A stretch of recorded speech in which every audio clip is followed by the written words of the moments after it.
I'm going to get right to it. The Gulf of Mexico is the true Fertile Crescent. I'm going to say it again just in case there was some confusion on your end. The true Fertile Crescent is the Gulf of Mexico. The Fertile Crescent spoken of in the Holy Bible, the Helios Biblios, that's in Mexico. This is where you have the authentic cradle of civilization. This region of the earth, mistakenly referred to as the Fertile Crescent, is neither fertile nor either is it shaped like a crescent. Together, Iraq, Syria, and Jordan possess some of the most desolate lands known to man. These regions are extremely arid and was equally arid 6,000 years ago. Regardless of how well the river valleys were irrigated, dependence on irrigation alone rules out Mesopotamia's candidacy for the true biblical paradise known as Eden or the Fertile Crescent. Because land suitable for farming was and is sparse, and the fresh water over there is even sparser. The area known as Kurdistan is the only area found near this alleged cradle of civilization that is remotely fertile. It has some scenic green highlands. However, due to the frequent freezing temperatures, the lands were and are uninhabitable. Come on, man. Some of the mountain peaks there snow year round. This is contradicting the paradise of Eden. The paradise of Eden displays a distinctively subtropical climate. This is why you see in the story of Adam and Eve, they don't wear no clothes. Because of the tropics. They in the tropics, y'all. They was in the tropics. That's why they was in their birthday suit. This is not tropical land. Not at all. Now, in just about every depiction I see of the Fertile Crescent, they always highlight it with this green hook. But that's a fraud. Because the actual land is not shaped like a crescent. No cap, y'all. When you scan maps for the Fertile Crescent shaped areas in the Middle East, Africa, Asia, the Pacific, or Europe, you will find no such distinguishable region at all whatsoever. No, none at all, y'all. You won't find it, y'all. Nowhere in this area is there a crescent-shaped area. Scan the map. You won't find it. You won't find it until you cross the Atlantic, aka Ethiopic Ocean. And you see the crescent. So you see the crescent, right? You can't act like you don't see it. This is the Fertile Crescent. Scan the map for yourself right now. Look across this map. The only place you will find a crescent shape is right up here.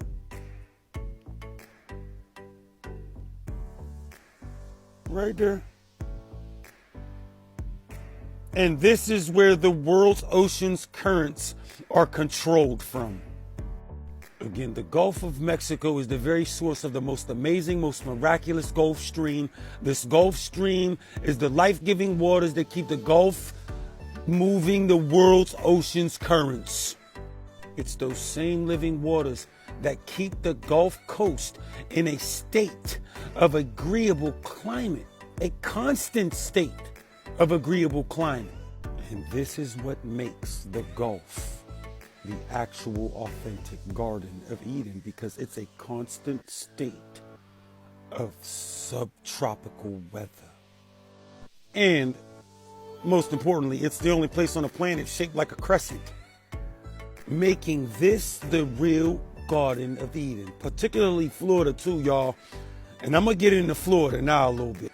And what makes Florida particularly so special, in ancient Florida, you have the ancient Florida Springs. First and foremost, the word Florida means floral. It's the flowery state. It means flower. That's what the word Florida means, like floral.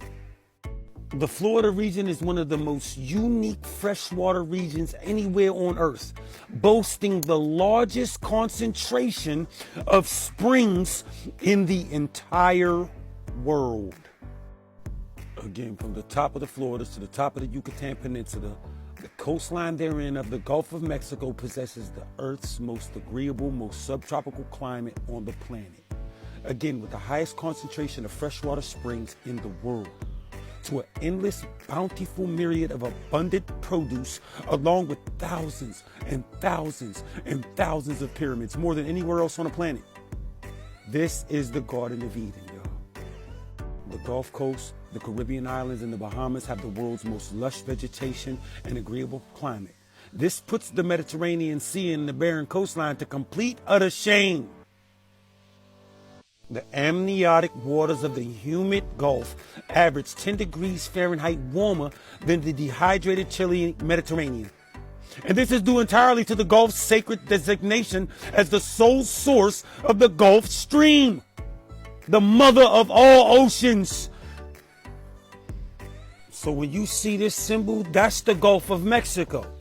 That is an image of the Gulf of Mexico. The lands of the crescent moon. This is the Americas.